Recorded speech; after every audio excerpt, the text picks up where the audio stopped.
of them, but I want to go over the ones we've already learned, and then I have a new one for you today. So, the first one is love, and our symbol for love is a heart. And this is how we do the motion, love. Can you show me love? Awesome. The second one is kindness, and our symbol is a really nice smiley face. Smiley face. Put it back in. Even if you have a mask on, I know you have a smiley face underneath, right? So, this is our symbol, and this is our motion, is pointing to our really nice smiley face. Goodness is 2 thumbs up, and that means we're doing the right thing.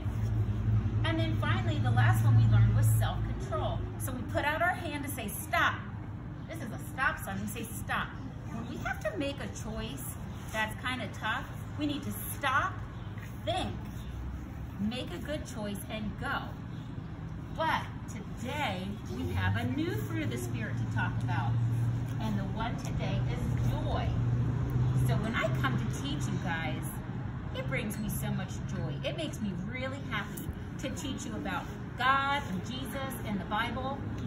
And joy is happiness, but it's so much more than that. Joy is saying, I will be happy with what I have today, whether it's what I had in mind or whether it's different. If things go my way or things don't go my way, I can find a way to be happy. So I want to tell you a little bit more about that, but first I want to read you this book. It's called The World is Awake.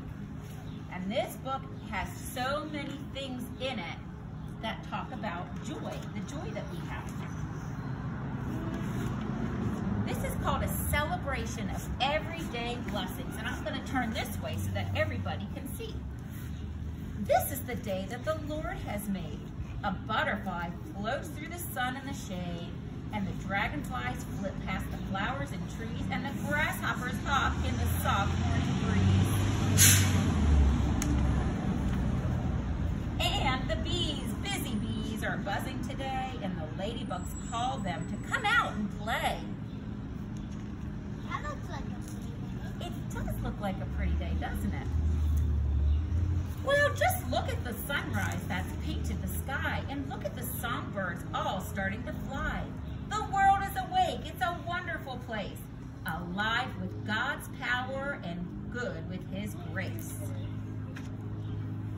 And out in the yard, just waiting today, are all kinds of things that want us to play.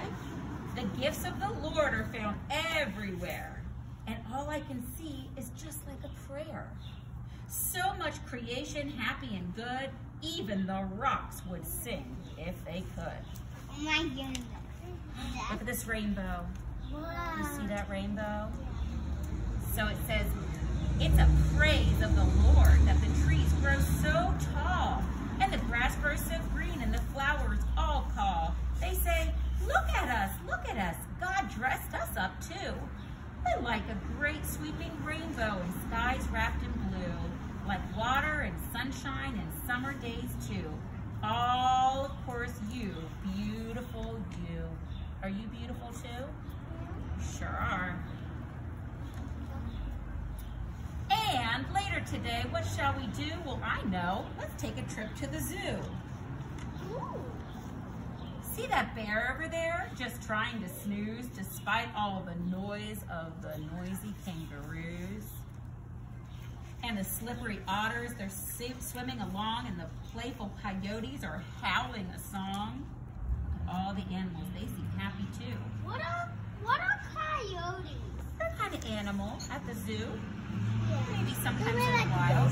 I I love the zebras and the lions and the elephants too, and the pandas and penguins and the owls call "Ooh," and the peacocks, panthers, and great mountain sheep, and the grumpy old bear who's still trying to sleep. Look at all those awesome animals down at the zoo. They're all on parade. The wonderful creatures that the good Lord has made. Did God make all of these animals? Yes. He sure did. He made everything. And now they're going to head home, and they're going to pick up dinner at the market, and now they're at the table having dinner. Do you see them at the table? Now it's supper time, and I take my chair and bow my head and say a prayer to thank the Lord for all this food, for the carrots and apples, for the milk and the juice and the bread and the cheese, and even for the Brussels sprouts and the peas. It tastes so good, I eat them, and then I thank the Lord for the food again. All right, well now their belly's full. What do you think it's time for? I think it's time for bed. The light outside is almost gone. They need to brush their teeth. You're right. Up in the trees and high in the leaves, I hear God's love in the sound of the breeze. The wind is whispering stories tonight, and far above the moon shines bright. What a beautiful day. So I say my prayers and I climb into bed, and then I snuggle up close while my books are being read. And the comforting night feels calm and deep, calling me down to a dreamy sleep.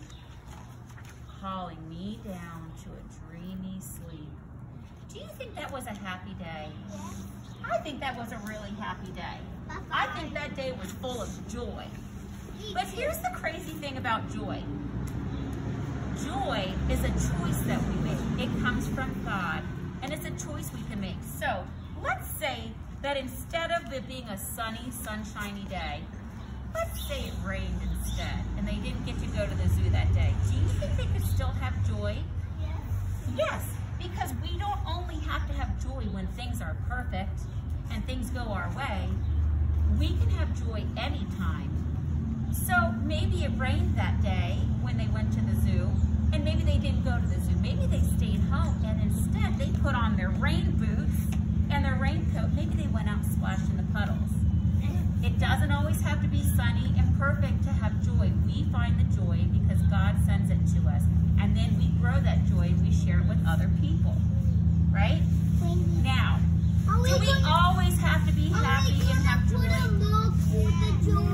We are. You're smart. So do we always have to be perfectly happy? Do we get sad sometimes? Do you know everybody gets sad sometimes? And that is okay. But let me tell you something. Even Jesus got sad sometimes, and that's all right. But we can ask God to help us. We can ask God to help us find our joy again and again and again. So now you need to find out where our symbol for joy is. Yes? Even playing with your family at home when it's raining, playing cards with them, it's fun. Absolutely. We can find joy in anything we do. It's a choice that we make. We can say, oh man, it rained on the day we went to the zoo. I'm going to be miserable. Or we can say, hey, it rained on the day we went to the zoo, but I went outside and I found worms and I splashed in the puddles and I had a great day anyhow. So we have to find our symbol. It's been on our tree all along. It's been shining down on our tree. It's shining on me right now. What do you think is shining on me? The sun. Our symbol for joy is the sun. Let me tell you why it's the sun. Here's the word joy and here's the sun. Did you know that even when we don't see the sun, that it's always there? Even when the sun is hiding behind a cloud, like let's say it was a cloudy day and this was hiding behind a cloud, is it still there? It sure is. So the sun is our symbol for joy because even though we may not see the joy right away, the joy is still there, and that's the sun. On a rainy day or on a sunny day, we can still find joy. Now I want to show you our motion for joy. Are you ready? Miss Molly. Yes? In the morning, I sometimes see the moon. I sometimes see it too. Me too. All right, are your hands ready? This is our symbol for joy. Joy. Can you do this? Do you know why this is our symbol for joy? It's like we're raising our hands way up to the sun and thanking God for the sun. What do you think? Yes? When my mom and dad tell me to go in my room, I start to cry. Oh, well, I'm sorry to hear that, but I bet they have a really good reason. And when you're done crying, maybe you could ask God to help you find some joy. What do you think? Miss Molly? Yeah. All right. I think we need to stand up, sing our song again, and sing our blessing. What do you think?